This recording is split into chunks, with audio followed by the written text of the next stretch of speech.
migration touche toutes les religions, y compris le catholicisme qui, depuis le décret Ad Gentes du Concile Vatican II, recourt massivement à des prêtres venus du Sud.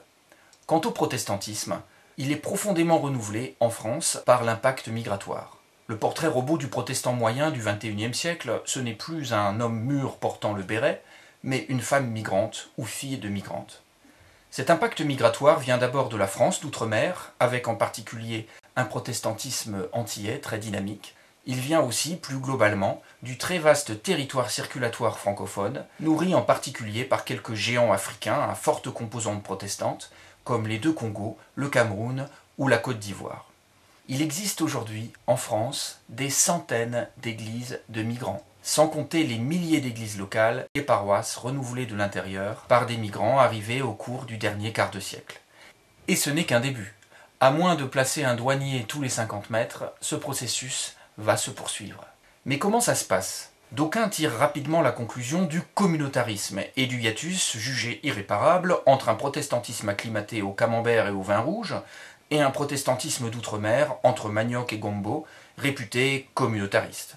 Je me souviens d'une table ronde en février 2007 à Marseille, où mon collègue Jean-François Colossimo avait un peu vite conclu sur le caractère communautariste des églises antillaises de région parisienne, suscitant la réponse argumentée de mon autre collègue Jean-Claude Girondin, spécialiste précisément de ces églises antillaises d'Île-de-France.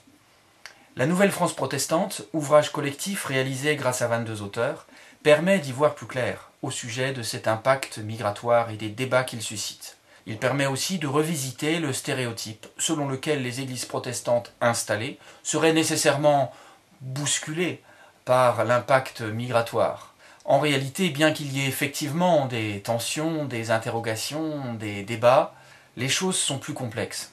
Sophie-Hélène Trigeau pour le chant nord-américain et Jean-Pierre Bastian pour l'Amérique latine nous rappellent tout d'abord que le protestantisme français lui-même s'exporte et exerce une influence internationale, objet de multiples hybridations.